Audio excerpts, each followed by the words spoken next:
All right, man, peace. So, brothers, we all know LeVar Ball as the mercurial and often prophetic father of one Lonzo Ball.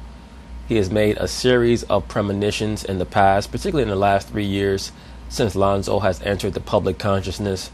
His latest prophecy is that the Lakers will never win a championship in the LeBron James era. I'm not quite sure if it extends into perpetuity, but he's saying that due to the fact that the Lakers have decided to trade away his son, Lonzo Ball, that the Lakers will not win a championship. Will that be true? We'll find out. Of course, they're going to talk about it, and I'm going to chime in. So, obviously, the Lakers need to say goodbye to Lonzo Ball because of that blockbuster Anthony Davis trade. Lonzo's 2 seasons in LA certainly made a lot of headlines. So many of them, though, were about his dad. No surprise here, LeVar not happy when asked about the deal. Take a listen. Like I say again, it'll be the worst move the Lakers ever did in their life, and they'll never win another championship. Guaranteed. I agree. Are they going to regret this trade? They're going to regret it. I'm going to have fun with it. Because I told y'all it was crashing down. I agree with you on that. I think the Lakers as a franchise, they are crashing down. And them cleaving on to the toxicity or the acidic culture that often gets implemented by LeBron James and playing in the LeBron James system, that's the gesture of a desperate entity. The Lakers are on their way down. We'll see if they're able to reclaim any of their former glory, but they do seem to just be rife with all types of incompetence. Oh, it completely crashed, but at least my son got off the boat before the thing exploded. I gave him a chance. You can rewind it and go back, and I said, if you get the 3 Ball brothers, you're going to survive this. You let them go, oh, it's going to be a cold day ahead. Well, you never wonder where LeVar Ball stands, I'll say that. Shannon, what did you make of this? He's upset, and this is the response that we expected from LeVar Ball. I don't understand why he's upset, Skip. Remember when he was out here and we tried to explain to him why Lonzo would be upset that someone took $1.5 million. Well, he still has his family. Oh, he stole it. Yeah, he stole the money from him. Well, Shannon Sharp, that's just your attempt at being petty because, once again, LeVar Ball called you out for being an emotional mama's boy, which sometimes you are. And that's not necessarily an insult. It's just the fact. You wear your emotions on your sleeve, and LeVar Ball called you out for it. You got upset, so now you're trying to cast LeVar as the emotional person so that you can play him off as the hypocrite. I don't think that LeVar is necessarily upset. I just think that he understands that the Lakers are making a series of bad moves, a series of basically the basketball version of a get-rich-quick scheme is what they're trying to run right now. Let's pull in LeBron. Let's bring in whatever top-notch superstar or borderline superstar player LeBron wants, and let's see what happens. Let's try to make one last run of it, and we'll put the Lakers font on their jersey, and hopefully that's going to have a magical, mystical effect on the rest of the NBA. Let's hope that we can get a championship. I think that LeVar Ball picks up on the fact that they're not building the right way. They're not building from the inside out. They're building from the outside in. And LeVar was like, I tried to explain to him, there's no reason to have emotion. There's no reason to be upset. So I'm trying to figure out, if Lonzo still has his family, he's still balling, he still can eat, why is LeVar upset? What makes you think he's upset? Maybe he's just speaking what he believes to be the truth. That being that the Lakers are not going to win a championship. I've never seen LeVar really be emotional over his sons. He just speaks in a very matter-of-fact way. What it is that he utilizes a lot of hyperbole. Oh, okay, it sounded good. Oh, I'm hard, I don't have emotion. Yeah, this is natural. I'm not surprised that he's disappointed that his son is traded, but the way he viewed his son was irrationally high. The way the Lakers viewed... Well, I have news for you, Shannon. If he did not view his sons irrationally high, they would probably not be in the NBA today. We know for a fact that LeVar has always taught his sons how to have a ruling class mentality and has gotten them pretty far thus far. Because I have news for you. LaMelo Ball is going to be a top 5 draft pick next year or whenever he declares. Is expendable. Okay? That's why he was included in the trade. That's why his name always came up. Now, that might be twofold, Skip. Maybe every time they broach the subject, maybe some other team says, we want Lonzo. That's a good thing. But it's also the Lakers had no problem. Guy gave them no pushback. They never said one time, nah, Lonzo will not be included in any trades. They would gladly, willingly, glad to give him up. Once again, I'm surprised that Lonzo lasted as long as he did. I stated before LeBron landed in LA that Lonzo will be gone by the All-Star break because they just don't mesh well together. Skip, the thing is, let's be real. Lonzo is a flawed offensive player currently. His ability to shoot free throws, his ability to consistently make outside shots, make him a very flawed player. So those are things that maybe over time you work and you can get better at. I never understood his dad telling us, oh, I can teach Lonzo how to be an 85% free throw shooter. Well, why the hell don't you? That's just LeVar's way of trying to play off Lonzo's issues with the joke, and also being overly positive, which is a tactic that he's always used. Teach him how to be this good a three-pointer. But then why don't you? Well, I ain't helping Luke. Skip, that made no sense to me. But well, what does make sense is what LeVar has been saying about Luke for the entire time, because he ended up being right, as he normally does about everything, seemingly, other than about how great his sons are. And who knows, there's still time for that. Not both, no. From the very beginning, he said a lot of things, and I'm not so sure that if his name was Lonzo Johnson, he'd have win the #2 pick in the draft. But his dad hyped him up. His dad wrote checks that Lonzo at this present time can't cash. That's not quite accurate. In Lonzo Ball's 1 year at UCLA, he was lauded and praised by most of the college pundits. Most of the college basketball evaluators and analysts lauded Lonzo Ball and how he was able to elevate the play of UCLA. You saw they haven't been shit since he left. That's just a fact. And he was included in the trade. But the response that we got from Lavar is what we expected to get from Lavar. I just wish, hopefully, Lonzo gets healthy, he finds his niche, and he plays to the level that you think he can play. He will. Before I address each of the points Lavar made in this interview, I want to go big picture. Saturday, you will look back and say, was the best day of Lonzo Ball's life. I agree. Because it did set him free from the most pressure and expectation that has ever been overheaped on any 18-year-old ever coming out of college. I realize LeBron had a lot of pressure on him, but I agree with you, Skip Bayless, particularly from the standpoint that LeBron, as you're about to state, did have a lot of pressure on him to perform, but LeBron did not have the type of toxic scrutiny that befell Lonzo Ball. So many people were rooting for him to fail.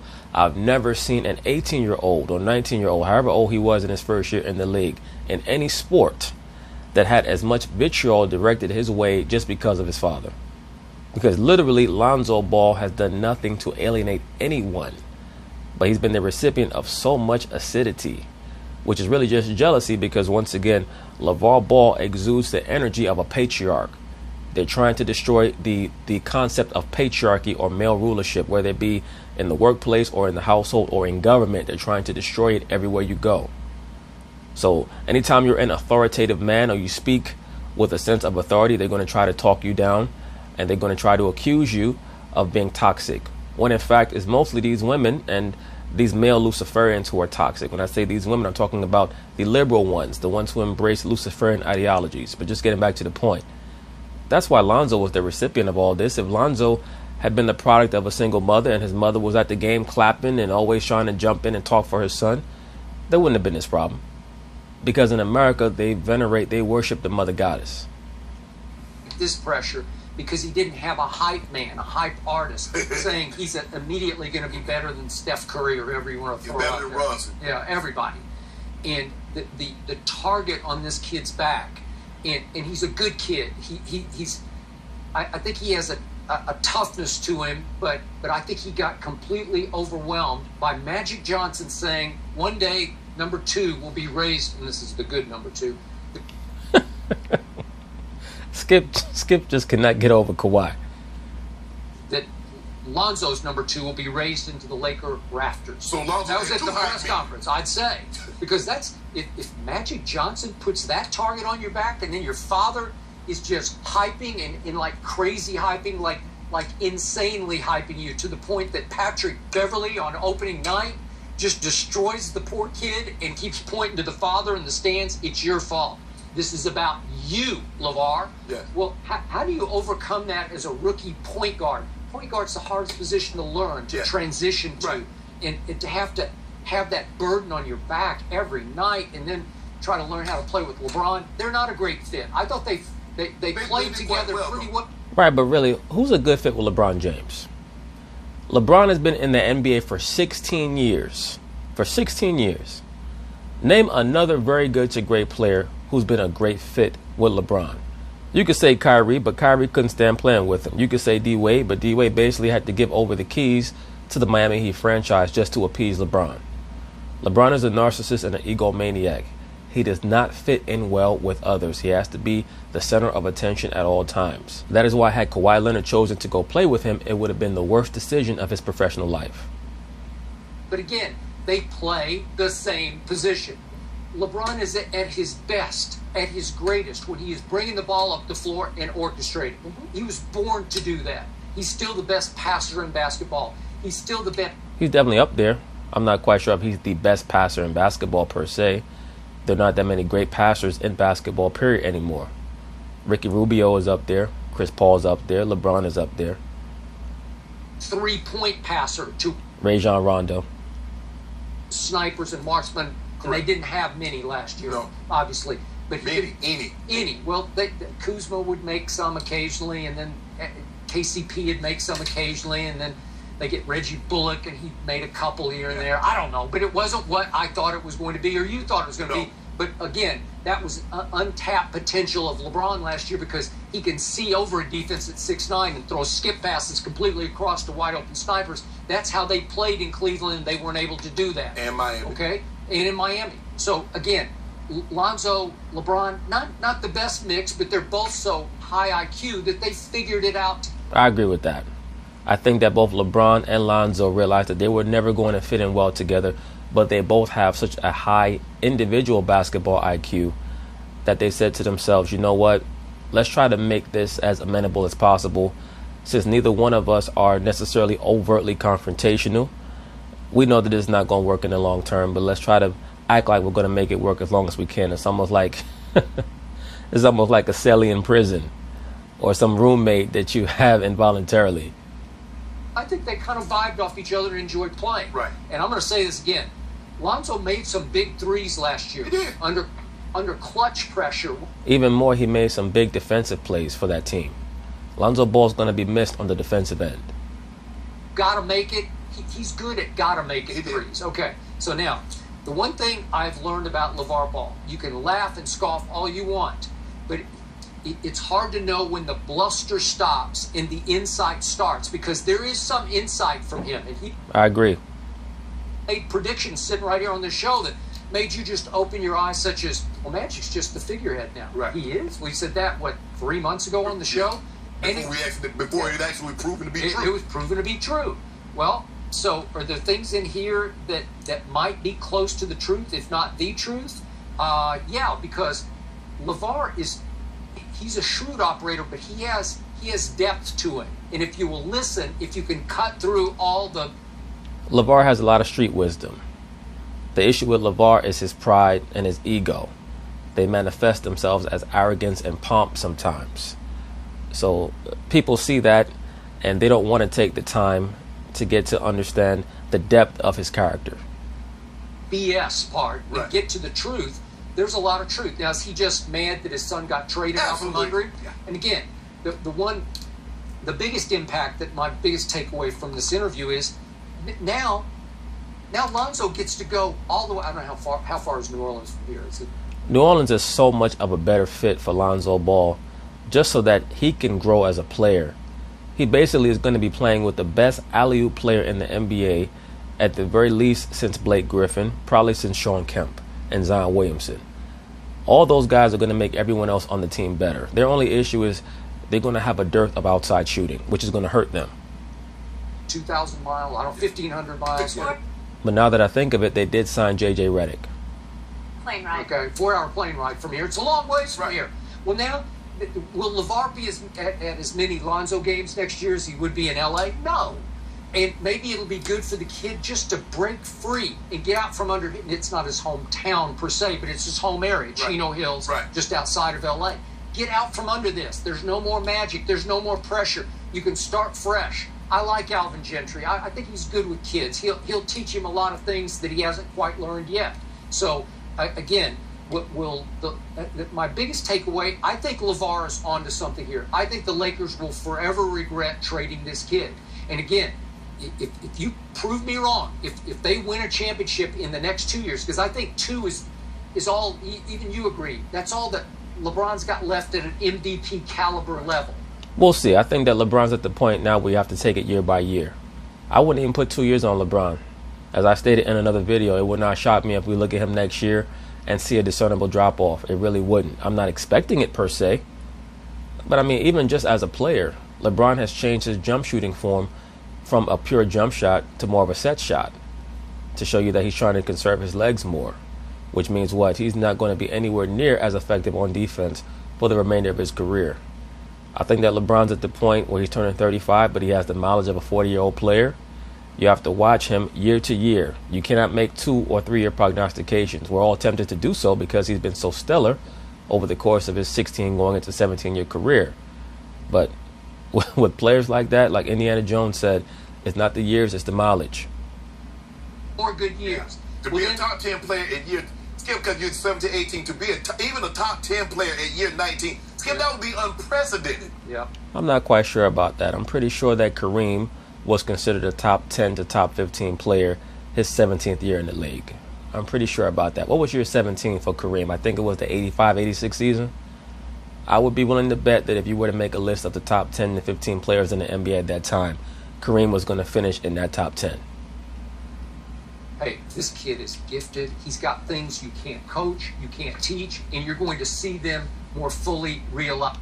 And that was after Kareem came into the NBA at 22.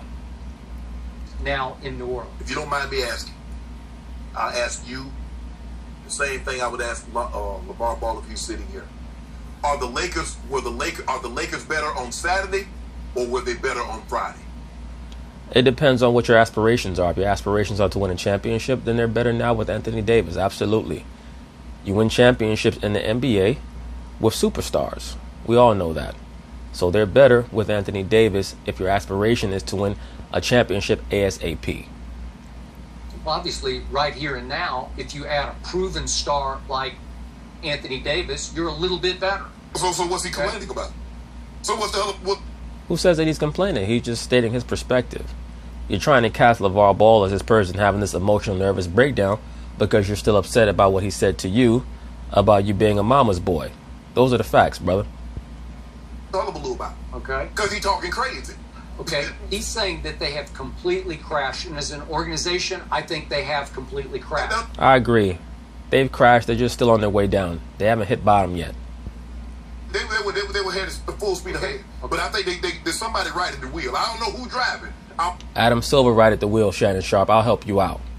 Adam Silver said, look, we're not going to allow one of our top commodities to just wither and die out there in one of our biggest markets. That's not going to happen. He saw how the ratings in the NBA dipped without LeBron James. And he dispatched David Griffin, and he let the owner, Miss Gloria Benson, he let her know, look, this is going to be your president of operations, and he's going to take care of all the bullshit. He's going to remove that toxic element of Anthony Davis out of your franchise. We're going to help you out. We're going to give you the #1 overall draft pick. That means that you'll be picking Zion Williamson, and that'll be all she wrote. If it's Linda Ramos, if it's Kurt Ramos, if it's Jeannie Buss, if it's Rob Pelinka. But all I know is somebody corrected it. They didn't overcorrect it because sometimes, you're skidding off the road. I don't know if you've ever been to driving class, but they say never jerk the wheel, never snatch it. Like the hell that thing. Well, Shannon Sharp drive a car. That's what? But anyway, somebody didn't overcorrect it because they could have overcorrected it, and the same outcome would have happened. They corrected it just enough. Yeah, the Wolf, David Griffin. Landed Anthony Davis. Even if he takes this $4 million trade exception, Skip, they still have $23 million. You can buy a lot of good auxiliary pieces with 20. Because look here, you keep saying 3 guys, you need 3 superstars. Nuh-uh. Toronto just showed you you didn't. The Toronto Raptors just showed you. You get your 1 superstar, and you get some role players to play exceptionally well in a given game. Well, you know, I look at the Toronto Raptors as an outlier because, yeah, they only had one real certifiable superstar, but they had a lot of other stars or former stars in that squad. Once again, and I was telling a couple of brothers about this a few nights ago, when you look at the Toronto Raptors, they have a historically great defensive team, just personnel-wise. I'm not talking about stat-wise, but just defensively, when you have Kawhi Leonard, Pascal Siakam, Marc Gasol, Serge Ibaka on your defensive, on the defensive end, manning the defense. Those are four all-time great defenders when it comes to coming together as a team. They're going to be considered an all-time great defensive lineup, at least by people who pay attention to what's going on. Serge Ibaka was all defense multiple times. Pascal Siakam, some people might say, well, how could you say all-time Pascal Siakam? What has he done? Well, it's not about what he's done. It's about what he's going to do. Pascal Siakam is going to make some all-defensive teams. We know who Kawhi Leonard is. Kawhi Leonard is one of the probably top 15 to top 10 greatest defensive players of all time right now. Right now he is. The dude that's won multiple Defensive Player of the Year awards. And then Marc Gasol was also the recipient of a Defensive Player of the Year award. And Kyle Lowry's no slouch on defense. So that's different. They're an outlier when it comes to a team that has won a championship with just one superstar because of how they came together. They congeal so well. You can bring home the title. Not only do we have one superstar, we got two. I believe we have two of the top 5 players in the NBA. I'm not quite sure if I agree with that. I can't put Anthony Davis in the top 5. He's never done shit in the playoffs, and he's shown that he's not really a leader. Let's say, for example, the top 4 don't really change. And I have not changed my top 4 now for about 4 or 5 years. That being LeBron James, Kawhi Leonard, Kevin Durant, Steph Curry in no particular order. When it comes to great players who have a high amount of impact and they're always making appearances in the finals and showing out in the regular season and the playoffs, those 4 players are cut above the rest. Now, the cut below them is Giannis, James Harden. I would throw Anthony Davis in there and some other players as well. But I can't put Anthony Davis above James Harden or Giannis Antetokounmpo. So there's no way that he could be the 5th best player in the league. No. Currently going. Kyle Lowry made 5 All-Star teams. Is he a superstar? Gasol is the he defensive player of the year and an All-Star. Is he I agree with you, Skip. Star? No, he's not. Kyle Lowry, let me ask you a question. Would you take Kyle Lowry with a top 15 or a top 20 pick right now? All the NBA players. Sure. Skip said absolutely. Skip. Kyle Lowry? He's not going top 20. Yes, he would. No, he would not. What do you mean? I'm not quite sure if Kyle Lowry is a top 20 player in the NBA. Brothers on my channel know I'm definitely not an admirer of Kyle Lowry. But it would depend on what you needed for your team. You don't pick teams just by saying top 20. You'd pick the team based on what your necessity is. But if by top 20, are you saying that Kyle Lowry is a top 20 player in the NBA? Probably not.